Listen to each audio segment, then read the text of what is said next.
අම්මට උඩියකෝ මේක රුපියල් 470ක් කියනකෝ බිස්කට් මම හිතන 8ක් 9ක් තියෙන්නේ. ඉතින් අද රෑන්ක් කරපු ලංකාවේ තියෙන සේරම බිස්කට් වර්ග. මුළුම තියෙනවා මංචිගේ ටිෆින් ඔරිජිනල් එක. මංචිගේ ටිෆින් එකේ ඔරිජිනල් එක අපි දාමු 100 වගේ ඉච්චර ලොකු රසක් තිබ්බේ නේ 100 තමයි. ලොකු පොඩි කවුරුත් දන්න මංචි සුපර් ක්‍රීම් එක.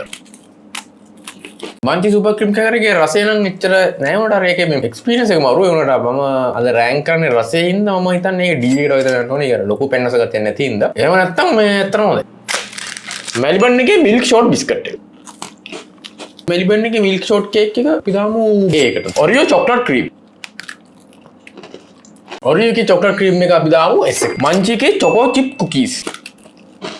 මංචි එකේ චොකෝ චිප්ස් කුකී එකත් S එක. කීල්ස් එකේ මාරි බිස්කට් එක. කීල්ස් මාරි එක අපි දාමු B එකට. මංචි චීස් ක්‍රැකර් එක. මංචි එකේ චීස් ක්‍රැකර් එක මම හිතන්නේ ඒකත් යන B එකට. ඊළඟට තියෙනවා මංචි එකේ චොක්ලට් ක්‍රීම් බිස්කට් එක. මංචි චොක්ලට් ක්‍රීම් බිස්කට් එක මම හිතන්නේ S එකට තමයි සුදු. මංචි බර්බන් එක. මංචි බර්බන් එක දානවා 80. Little lion batter Carol.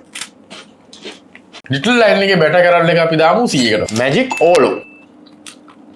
Magic එකේ ගෝල එක නම් මාරු ඉන්ට්‍රස්. ඊතරට හොඳ රසක් ආවා. ස්මෙල් එකත් මාරු. මේ මම හිතන්නේ මේක S එකට දාන්න පුළුවන්. ලිටල් ලයන් එකේ චොකෝ චිප්ස්. ලිටල් ලයන් එකේ චොකෝ චිප්ස් කුකී එක S එකට වගේ යනවා. ඒක මේ පට්ටම රක්කා. Maliban double twist.